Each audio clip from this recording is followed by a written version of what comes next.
मंत्री पृथ्वीराज चव्हाण सध्या आपल्या सोबत आहेत। चव्हाणजी, एक मोठा निर्णय झालेला आहे। धर्मेंद्र प्रधान यांना या सगळ्या दिल्लीमधल्या आणि देशभरातल्या आंदोलनाच्या नंतर आता राजीनामा द्यावा लागलाय। आता म्हणते की लोकशाहीचा प्रचंड मोठा विजय आहे। आज पंतप्रधानांना शेवटी राजीनामा द्यावा लागला। अर्थात नरेंद्र मोदींनी स्वीकारलाय का नाही ते अजून कळलेलं नाही, किंवा पर्यायी व्यवस्था काय केलेली आहे, कोणाकडे ही जबाबदारी दिलेली आहे हे अजून कळायचं। पण विद्यार्थी ताकद, युवा शक्तीचा विजय झालेला आहे, विरोधी पक्षांच्या एकजुटीचा विजय झालेला आहे। आणि त्यामुळे मला वाटतं की ही राजीनामा हा जर संसदेचं अधिवेशन सुरू व्हायच्या आधी झाला असता तर कदाचित संसदेचं अधिवेशन सुरळीतपणे चाललं असतं। हा मोदी सरकारच्या कारकिर्दीतला जबाबदारी स्वीकारून दिलेला पहिला राजीनामा आहे। आणि मला वाटतं याचं एकाच वाक्यात वर्णन करता येईल, this is the beginning of the end. यापुढे मोदी सरकार चालणार नाही, युवा शक्ती मोदी सरकारला उलथून टाकल्याशिवाय राहणार नाही।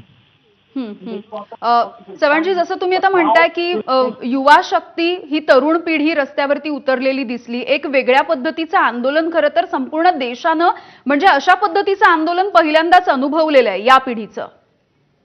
मला वाटतं अशी विद्यार्थ्यांची आंदोलन आपण पाहिलेली आहेत, पण देशव्यापी आंदोलन पहिल्यांदा होतंय।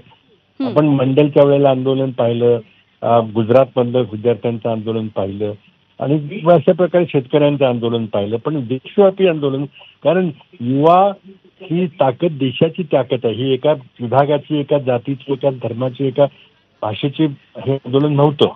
आणि म्हणून मला वाटतं या आंदोलनासमोर मोदींना नंतर घ्यावं लागलं, आणि म्हणूनच मोदी पॅनिक मोडमध्ये गेलेले आहेत।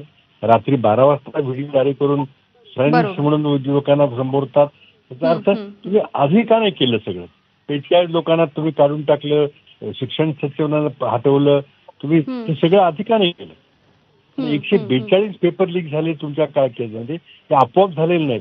त्याला राजस्व आहे, पॉलिटिकल बॅकिंग आहे, प्रचंड मोठा माफिया काम करत होता, आणि त्या माफियाला कोणाचं संरक्षण होतं ते शोधलं पाहिजे। फास्ट ट्रॅक कोर्टचा काही उपयोग होणार नाही, ही सगळी मलमपट्टी आहे। आणि त्यामुळे मूलभूत सुधारणा आवश्यक आहेत।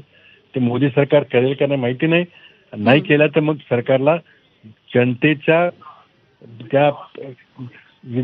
या युवा शक्तीच्या जो प्रचंड मोठा संताप निर्माण झाला त्याला सामोरं जावं लागेल।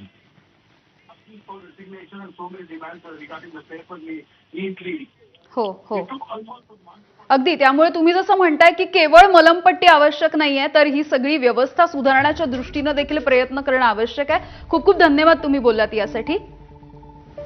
एबीपी माझाच्या कार्यकारी संपादिका सरिता कौशिक आपल्या सोबत आहे। सरिता मॅम, आता एक अपडेट आपण बघतोय, देवेंद्र फडणवीस हे या सगळ्या घडामोडींच्या पार्श्वभूमीवरती सध्या दिल्लीच्या दिशेने देखील रवाना झालेले दिसतायत।